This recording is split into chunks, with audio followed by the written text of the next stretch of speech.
Really interesting development out of MIT, Massachusetts Institute of Technology. They got a new mask mandate policy, and it's that masks are whatever you wish to wear.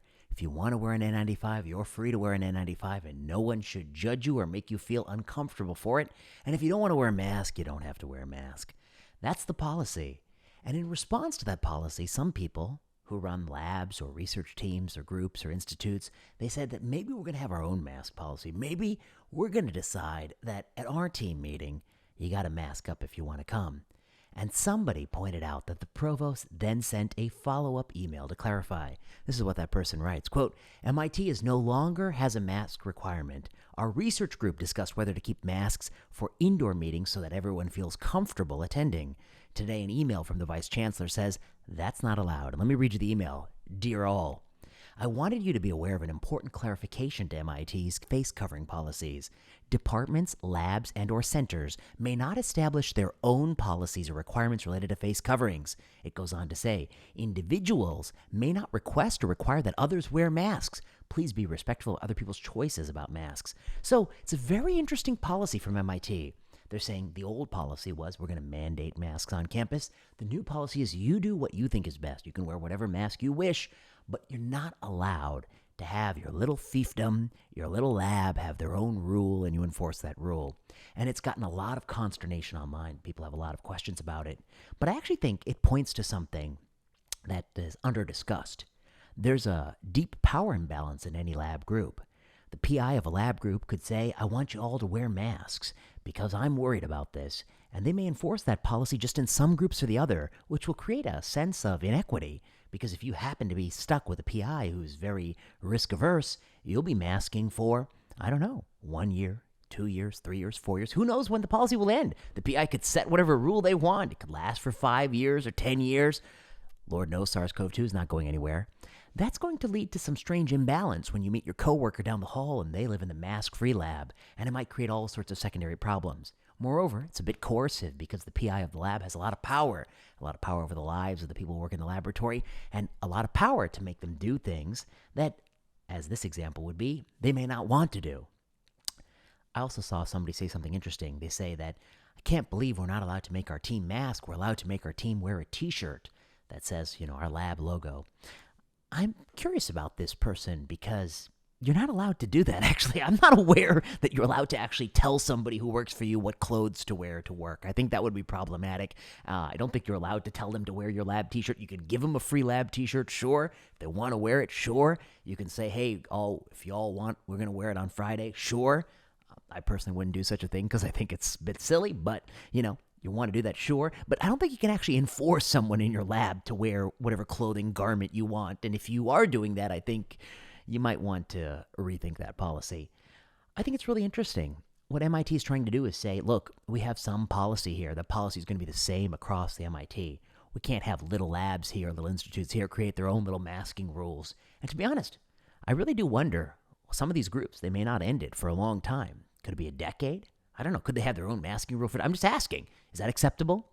I saw someone else say, how is it a bad thing if we have somebody in our group who's receiving, this person actually wrote it, if this person is receiving chemotherapy, and I assume they mean, let's say, even the worst case scenario, B-cell depleting therapy, wouldn't it be prudent to have that person, to have sort of a policy in our team that we're going to mask up if we have a team meeting? And what I want to suggest is that, why are you making this person come to team meetings? I mean, this person who hypothetically is receiving chemotherapy and B-cell depleting therapy, probably the best thing for this person is not to be in a poorly ventilated room with people who have a vaccine with limited vaccine effectiveness against Omicron. This person probably better served by being at home or being at a sort of a protected environment. I wouldn't be recommending this person go to a team meeting where people are wearing cloth masks. I think that's a highly vulnerable situation, and so I would advise this person to avoid team meetings. And I would also encourage you to have some better policies where you allow this person to take some time off while they attend to the medical conditions they wish to attend to. That would be more compassionate in my mind than making them come and having some cloth mask policy. The next thing I would say is that anybody, from the most immunosuppressed person to the person who has some mild immunosuppression, they are all, and everyone who's healthy too, free to wear whatever mask they want. And one of those masks is a high-quality respirator mask, which will filter a remarkable high percentage of particles. What is the additional benefit if I'm wearing an N95 to have you in the room wear a cloth mask if you don't wish to wear a cloth mask? I truly wonder. I don't think we have good evidence that quantifies that in terms of sort of an empirical benefit. It might make me feel a little bit better to see with the cloth mask, but I don't know if it makes me a lot safer. And feelings, unfortunately, aren't facts. You need facts. You need to know what the risk reduction is by having that other person wear it. But if there is such a value, surely that value is the same across all the teams. You can't have some teams and not other teams at MIT create this policy. So I think the provost is actually in an interesting position. They want to move away from the draconian policies we've had all this time. They want to acknowledge that we're in a safer place now. Cases are quite low. Now, again, I'm the first to say that they could rise easily, sure, although I'm not necessarily sure what masking will accomplish, because I think a number of the masks people use actually don't do much to change the transmission threshold. And some masks might actually work, but then I wonder, what is the goal of delaying infection? Because I think it is inevitable after you've been vaccinated. You're going to get it eventually. How much are you willing to suffer before that inevitability happens?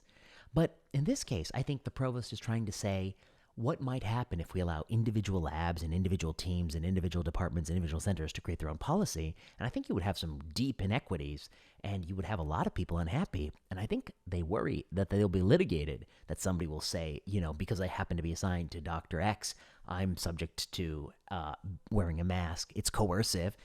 They're not going to treat me well in the lab. They're going to throw me out. They're not going to give me opportunities if I don't do it. I don't feel like I can say no. But meanwhile, all the other labs don't do it, and I don't know why they're picking on me. And I think that might be a real problem that MIT is trying to avoid.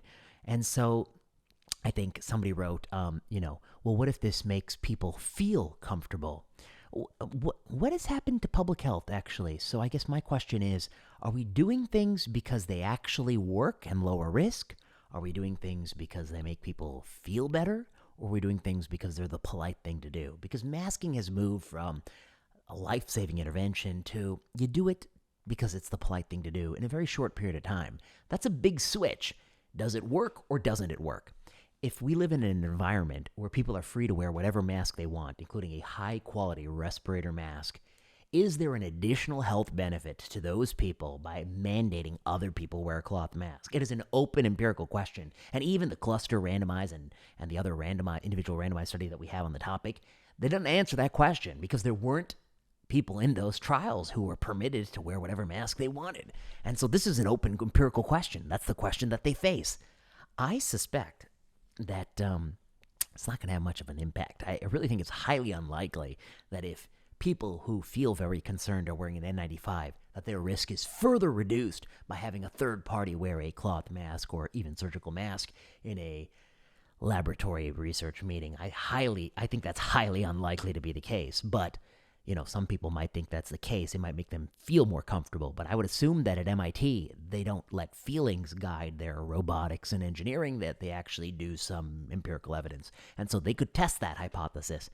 I suspect it will be null, because I think it's hard to improve upon an N95 by putting a piece of cloth across someone's face who's meters away from you. I just imagine that would be quite hard. But, kudos to them if they could pull it off, if they could actually pull off a study that proves that. So this is really interesting, actually, and a lot of organizations will face this. How do you create a culture where, people who choose to do what they want to do, they shouldn't feel stigmatized. People who choose not to mask shouldn't feel stigmatized. You can't have, the local Negan create their own rule and create their own little martial law in your laboratory. You've got to have some uniform policy cluster institution to prevent any feelings that people are being targeted or discriminated against because they happen to be working with some or the other. Of course, you also have to acknowledge that there's a huge power imbalance between the PI and the people who work on that PI's team, particularly people who that PI is paying, and that's different than, the provost setting a policy across all laboratories. These are very interesting questions to me. When I read the comments to this, they almost universally think that it's outrageous that MIT would say this. They don't understand, why would MIT ban local people from setting their own rules? Well, of course, it would be because that they would be capricious and arbitrary and not driven by science and driven by idiosyncrasies, and they would vary lab to lab. I'm sure that that's the reason. And I think that they're prone to abuse, and that the person who is subject to those rules has really no power to say anything because they are an underling for that particular PI. And that's very different than, the university setting a policy and you don't really know who's setting it at the top level. I think that's very different. That's also coercive, and I think that also has to have evidence, but at least it's uniform and that people can't say that you're targeting me personally or targeting my lab personally. I imagine that some people might feel that it is really a personal thing, that they've only done this for me because I'm the only person in my small group that's chosen not to wear masks, so they rewrote the policy just for me. They don't like me, they're targeting me, and I think that's going to lead to litigation, and so that's why they've thought about that and done this. So I think that people need to have some sense about what interventions accomplish. I mean, I think having realistic effect sizes is the cure to this malady. And we would have had realistic effect sizes if we had a NIAID or a CDC committed to randomized controlled trials. We don't. And since we don't have realistic effect sizes, people can delude themselves into thinking that the effect size of these interventions is massive. I think effect size is one thing, but the real purpose of the intervention after widespread vaccination is really dubious and questionable. I think MIT needs to think about that. And I think that the people who are opposed to MIT need to think about that. So it's very interesting. It's a very interesting sort of anti-mandate. And I think it's actually striving for equity in its unique way. And I think it's actually trying to mitigate risk in its unique way. I think it's been dunked on by many people who I think have two core biases. One, they really believe that no matter what I wear, even if I wear a high-quality respirator, you wearing a cloth mask is going to benefit me. And I keep saying cloth mask because I think realistically that, I said it on this channel before, that my knowledge is almost all mask mandates in this country have been cloth masks. And somebody says, well, they don't tell you have to wear a cloth mask. No, they don't. But they say that that's the least amount of mask that's considered acceptable. And that's what most people are doing. Actually, if you walk around, I don't see a lot. Even to this day, I don't see the majority surgical masking or N95. I still see cloth masks as the predominant mask when I walk around. I see people masking outdoors in the sea breeze, as I do in San Francisco. I don't see the sort of high-quality mask of a respirator. And that will be what happens in these meetings, I'm sure. And so what I would say is that people who are really concerned, they shouldn't be asked to go to lab meetings. I think that's a much better policy than asking someone else wear a cloth mask. I think people should wear whatever mask they feel comfortable with, even if I think it doesn't really serve a deep purpose, but that's up to you. We've always been free to wear whatever face coverings we wish in this country. I mean, we have for hundreds of years. We will for hundreds of years, I hope.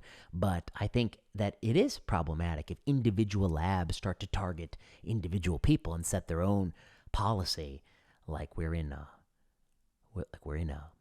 post-apocalyptic world with different gangs creating their own rules and their own martial law. I think that would be problematic. And so MIT has nipped that in the bud, as it were. So those are my thoughts on this issue. MIT's anti-mandate, the anti-mask mandate. If you like this video, you know what to do. Like, subscribe, comment, leave a message below. Until next time.